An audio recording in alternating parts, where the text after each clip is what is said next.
Tony has spoken out for the first time about the sex scenes between his wife, Caitriona, and Sam.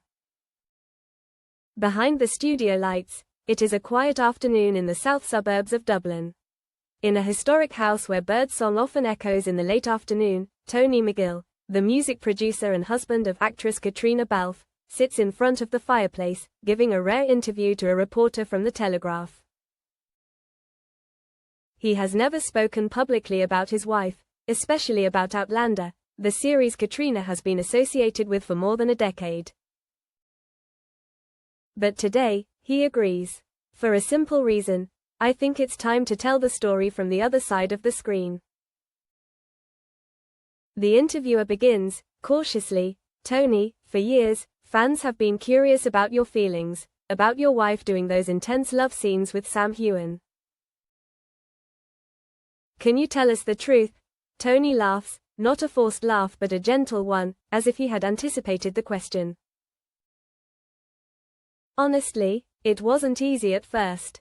I'm not going to be a hypocrite. When you love someone, you have an instinct to protect them, even from the script. The early years, distance and trust. Tony and Caitriona met before Outlander was a hit. When the first season was filmed in Scotland, they were still in the courtship phase. She was busy with long takes, and he was busy running the studio in London. Their relationship, he says, was just built on text messages and distance. Tony recalls, one time, I got a text from Kat in the middle of the night. She just said, today was a difficult scene. I just want you to understand, it's not me. It's Claire. I remember sitting there for 15 minutes without replying, then texting back, I love you, not my role.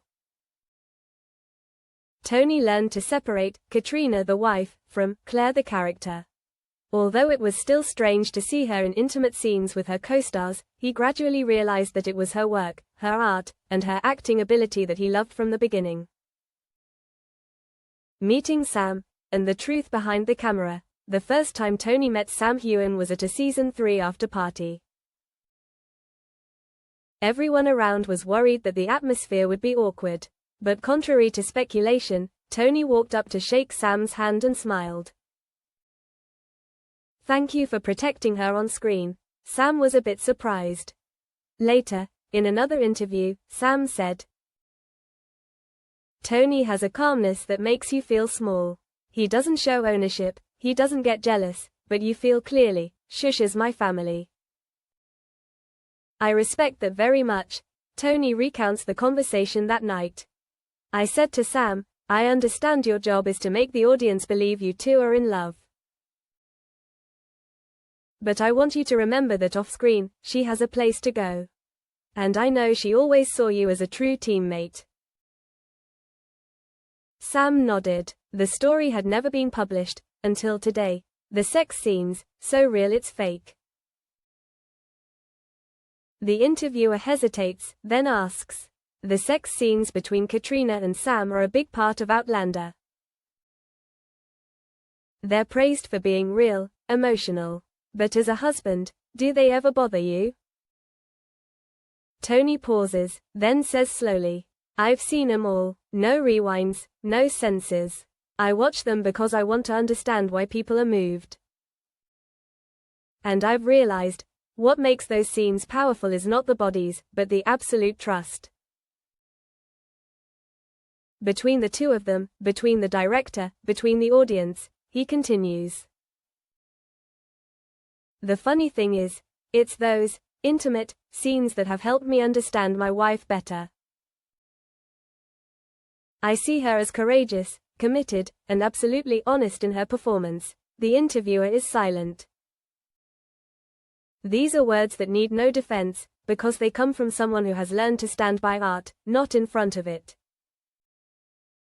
When the world out there doesn't understand, as Outlander grew in popularity, the media and fandom began to push Caitriona and Sam's relationship into the gray area between reality and fantasy. There were articles claiming they were a real couple, videos of eye contact and gestures, and comments that implied Tony was the one who got in the way. Tony remembers that moment very clearly. One day, I opened my phone and saw my name on a major forum. They were calling me, the stranger, not in a derogatory way, but as if I shouldn't exist in the story they were imagining. Tony doesn't blame anyone. He understands that fans are emotionally invested in the characters, in the beautiful love story between Jamie and Claire, and instinctively they want it to be real. But as a realist, he knows, true love isn't always romantic, it's when you're washing dishes together at 11 p.m. It's when you know the other person is going to cry because they're breathing a little bit more lightly than usual. He laughs, recalling a small incident. I was taking out the trash one day, and a fan recognized me, and said, "Are you jealous of Sam?" I just said, "No, I know my part in the story." A hug backstage. When Caitriona won the Satellite Award for Best Actress for her role as Claire Fraser, it was a special night, not just because of the award, but because it was the first time Tony had attended a big event with her. After Caitriona's emotional speech, she walked backstage, and Tony was there waiting, no cameras, no audience. She hugged him, her eyes still filled with tears. "I was nervous about saying your name on stage. I was afraid the fans would react negatively." Tony whispered in her ear, "Just say my name. As for the last name, you'll understand."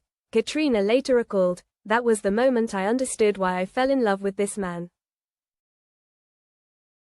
Not because he accepted my career, but because he understood it, and never made me feel like I had to choose between art and marriage." Limits and boundaries. When asked if he ever set limits with his wife when it came to taking on sensitive roles, Tony shook his head. "We don't have rules like, don't do sex scenes, don't hug people. We have another principle, always talk before you do it." He explains, "Whenever Kat gets a script that has an intimate scene, she gives it to me to read. Not to ask for permission, but to listen to her feelings. We have a dialogue. And I believe that's why our marriage has stood the test of time." Caitriona once said on a podcast, "Tony doesn't control me. But his presence is a guiding light that keeps me from getting lost in the entertainment world." Quote,